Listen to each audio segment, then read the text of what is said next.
Hi viewers, நான் உங்கள் மகி. இன்றைக்கி டுட்டோரியலில் ஆட்ரிபியூட்ஸ் பற்றி பார்க்கலாம். எலிமெண்ட்டோட ஸ்டார்ட் டேக்கில் தான் ஆட்ரிபியூட்ஸை ஸ்பெசிஃபை பண்ணுவோம். என்னென்ன மாதிரி ஆட்ரிபியூட்ஸ் இருக்குங்கிறத பார்க்கலாம். ஃபஸ்ட் ஆட்ரிபியூட்ஸ் பார்த்தீங்கன்னா லாங்குவேஜ் ஆட்ரிபியூட்ஸு. இது லாங்குவேஜை டிக்ளேர் பண்ணும். இதை எந்த இடத்துல யூஸ் பண்ணலான்னா HTML டேக் ஓப்பன் டேக் பக்கத்தில் யூஸ் பண்ணலாம். இஎன்கிறது பார்த்தீங்கன்னா யூஎஸ் இங்கிலீஷை குறிக்கிறது. எல்லா HTML எலிமெண்ட்ஸுக்கும் பார்த்தீங்கன்னா ஆட்ரிபியூட்ஸ் இருக்குது. H1 டேக்கில் ஆட்ரிபியூட்ஸுங்கிற ஒரு வேர்ட் டைப் பண்ணிக்கிறேன். ஆட்ரிபியூட்ஸ் பார்த்தீங்கன்னா பர்டிகுலர் இடத்துல மட்டும் யூஸ் பண்ணுவோன்ட்டு கிடையாது. நம்ம HTML பேஜில் எல்லா இடத்துலையுமே வந்து ஆட்ரிபியூட்ஸ் யூஸ் பண்ணுவோம். அப்புறம் டிசேபிள்டு ஆட்ரிபியூட்ஸ்னு ஒன்று இருக்குது. இந்த ஆட்ரிபியூட்ஸ் எதுக்கு யூஸ் ஆகும் அப்படின்னு பார்த்தீங்கன்னா இன்புட் எலிமெண்ட்டை வந்து டிசேபிள் பண்ணிக்கிறதுக்காக யூஸ் பண்ண முடியும். இது டிசேபிள் ஆட்ரிபியூட்ஸை பற்றி உங்களுக்கு ஃபர்தர் கிளாஸஸில் சொல்கிறேன். அதுக்கு அடுத்தது ஒரு பேராகிராஃப் டேக்கில் டம்மி கண்டென்ட் ஆட் பண்ணிக்கலாம்.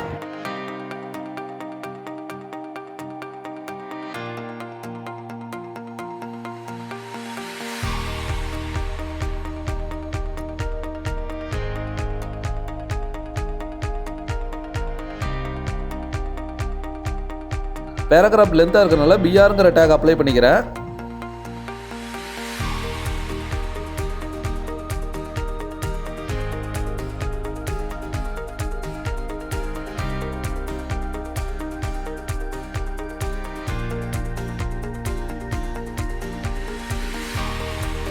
செகண்ட் ஆட்ரிபியூட்ஸ் பார்த்தீங்கன்னா ஸ்டைல் ஆட்ரிபியூட்ஸ். இது இன்லைன் சிஎஸ்எஸ்னு மென்ஷன் பண்ணலாம். இன்லைன் சிஎஸ்எஸ் அப்படின்னு பார்த்தீங்கன்னா நம்ம சிஎஸ்எஸ்க்கு பார்த்தீங்கன்னா தனி லாங்குவேஜ். ஸ்டைல் ஆட்ரிபியூட்ஸ் யூஸ் பண்ணி ஒரு பேஜோட அப்பியரன்ஸை சேஞ்ச் பண்ணலாம். ஒரு டெக்ஸ்டோட கலரு, ஃபாண்ட் சைஸு, ஹைட்டு, வித்தெல்லாம் சேஞ்ச் பண்ணுங்கிற மாதிரி இருந்துச்சுன்னா இந்த ஸ்டைல் ஆட்ரிபியூட்ஸ் யூஸ் பண்ணிக்கலாம்.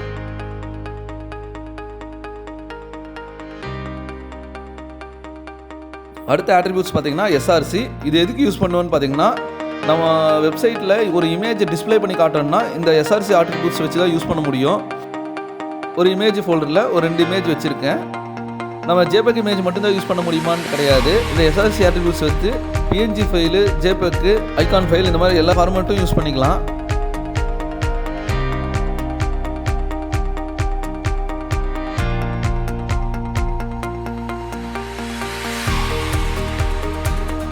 வீடியோ ஸ்கிப் பண்ணாமல் பாருங்கள். அப்போ தான் நான் என்ன ஒர்க் பண்ணுறேங்கிறது உங்களுக்கு நல்லா தெரியும். இமேஜோட சைஸ் சின்னது பண்ணுறதுக்கு வித் ஹைட்டு கொடுத்துக்கிறேன்.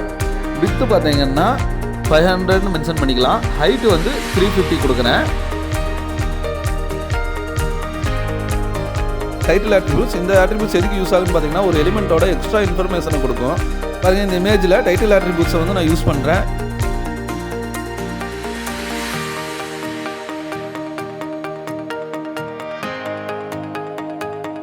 இந்த வீடியோவை ஸ்கிப் பண்ணாமல் பாருங்கள். அப்போ தான் ஆட்ரிபியூட்ஸை பற்றி ஒரு ஐடியா கிடைக்கும்.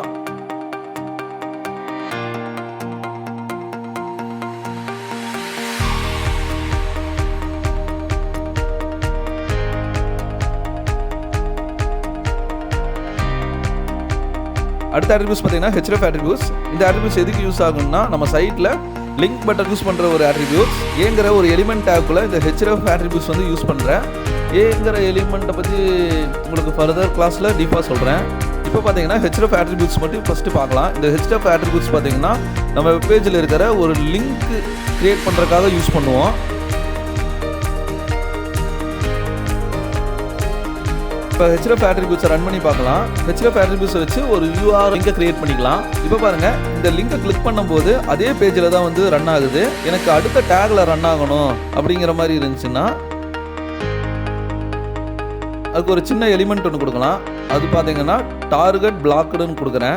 இப்போ ரன் பண்ணி பாருங்கள், அடுத்த டேக்கில் ரன் ஆகும். herf ஆட்ரிபியூட்ஸுக்கு எஸ்ஆர்சி ஆட்ரிபியூட்ஸுக்கு இருக்கிற டிஃப்ரென்ஸ் பார்த்தீங்கன்னா herf ஆட்ரிபியூட்ஸ் வந்து ஒரு லிங்க் க்ரியேட் பண்ணுறதுக்கு, எஸ்ஆர்சி ஆட்ரிபியூட்ஸ் பார்த்தீங்கன்னா ஒரு இமேஜோட அட்ரஸை மென்ஷன் பண்ணுறதுக்கு யூஸ் பண்ணுவோம்.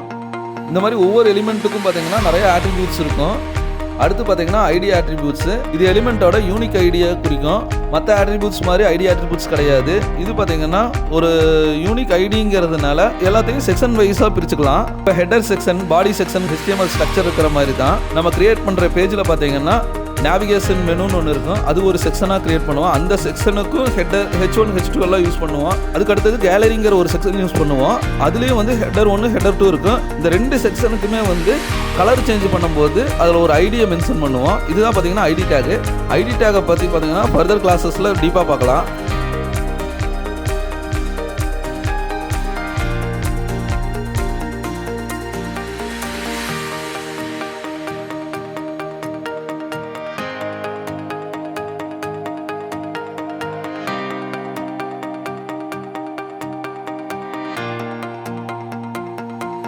நம்ம சேனலை மறக்காமல் சப்ஸ்கிரைப் பண்ணுங்கள். கூடவே இருக்க பெல் ஐக்கானையும் கிளிக் பண்ணுங்கள்.